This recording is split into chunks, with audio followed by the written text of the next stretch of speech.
My grandfather was a lobsterman, so he would always go out and he would be on the boat catching the lobsters during the day and then bring it into the restaurant. Attached to the restaurant was also a fish market, so he'd sell the lobsters at the fish market and they'd cook them up in the kitchen. Lobsters are more than a summer staple for 25-year-old Eben Howarth. Fishing for them is a core memory from his childhood on Block Island, 12 miles from the Rhode Island mainland. These days, it's also his way of life.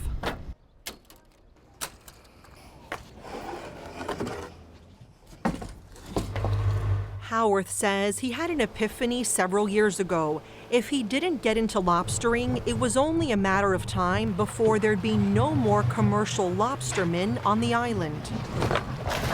Felt this pull to just go out and try it and see if it was something that spoke to me and something that I enjoyed doing. And when I went out there, it was really, really special. It was really, really good quality time with my grandfather. And I just like being on the water. I like the work itself. It's exciting, it's rewarding. Howarth caught no one in his family by surprise when he decided to become a commercial lobsterman 7 years ago. When you first told your family that you wanted to be a lobsterman, did anyone say, Eben, you're crazy, don't do it? No, it was gradual too, but I didn't ever receive that. They were always really, really into it. It's a career fewer people are choosing. In 2006, there were more than 300 commercial lobstermen in Rhode Island. Last year, there were 97. It's tough work and there's easier ways to make money nowadays. And I think that if people are given the option, then they'll probably go for an easier, more safe, more consistent way of life. But you didn't. No, I didn't. He knows these traps won't catch anywhere near the amount of lobsters his grandfather harvested on these same waters. When he started fishing in, I want to say it was probably the 50s and early 60s, he said that they would catch anywhere from 5 to 10 folds what I would catch, and also on a much faster rate too.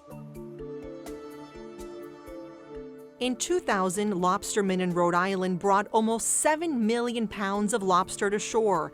Last year, they landed just over 1 million pounds. Scientists say climate change is depleting Rhode Island's lobster population.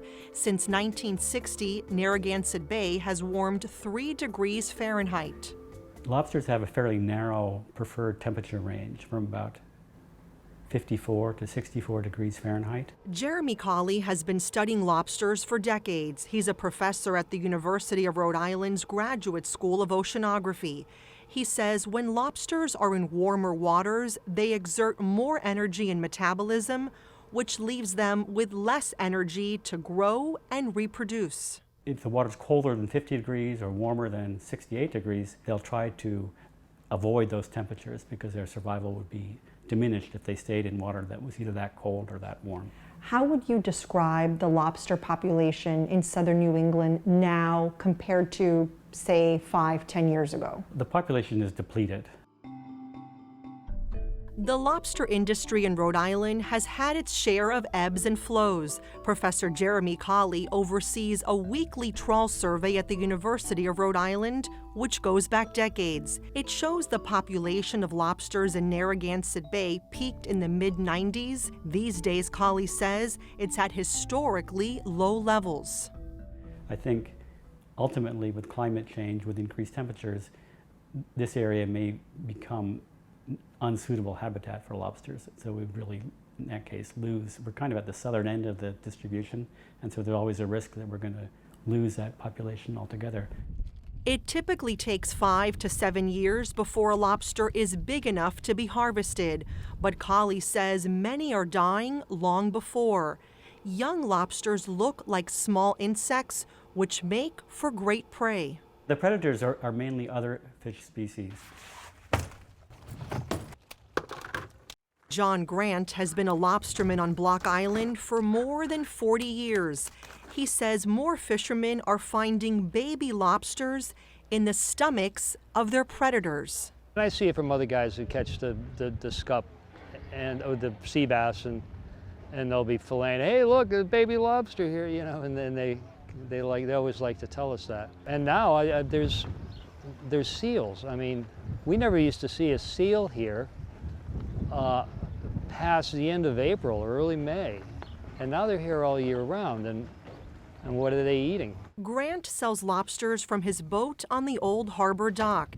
He says the atmosphere has changed as fewer lobsters have been found. There's no fights on the dock anymore, and there's so much less stress. You know, that part of it is great. This is where I store the lobsters in between selling them from the docks or if we use them for our catering events. Despite that silver lining, those who are catching lobsters in the ocean state face plenty of challenges, including decades of pulling up lobsters infected with shell disease. It's an infection on the animal's outer shell. And that's actually a bacteria that infects the shell. And in extreme cases, it can kind of start to kill them and make them a little bit more lethargic and create infection beneath the shell. Research shows warmer water temperatures have been correlated with higher rates of shell disease. And the problem with shell disease is that you get a lower price per pound for lobsters.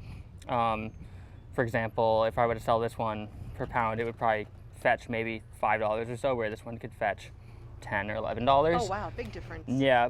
The disease leaves lobsters with circular lesions, but Howarth says it does not affect the taste of the lobster meat or cause harm to those who eat it. What I've incorporated into my business model is buying the shell disease or picking the shell disease that I catch, sourcing it from other local fishermen, and then selling lobster meat prepackaged by the pound. It's kind of a workaround that I've come up with to be able to still use all the shell disease that I'm pulling in. Howarth typically spends 2 days a week fishing. When he's not on the boat, he's running his business, Sediment, a sea-to-table catering business with his fiancée, Maddie Murphy. So we take the lobster that I was catching, we team up with my mother, who is a produce farmer, steal kale from her garden, herbs from her garden, and just bring a simple lobster bake to your table. Pack everything in, pack everything out, take the hassle out of what eating lobster is for a lot of people, is the mess. Where do you see the future of the lobster industry in Rhode Island heading 5 years from now? I see it the way it's been is just a few guys doing it, and I don't see it really. I don't really think it can get much smaller than what it is, and I don't expect it to get any bigger than what it is right now. Both Grant and Howarth collect research on lobsters for the Commercial Fisheries Research Foundation, including how many have shell disease and the severity of it. They receive a stipend for their work. Howarth says he hopes the information helps shed light on how marine life is changing around Rhode Island, where he says he's living his dream. I love that I get to be on the water. I love that I get to connect with other people in the local food industry, and it's just a really good feeling seeing that process through. It's really, really gratifying. I hope that in 5 years I'm still doing that.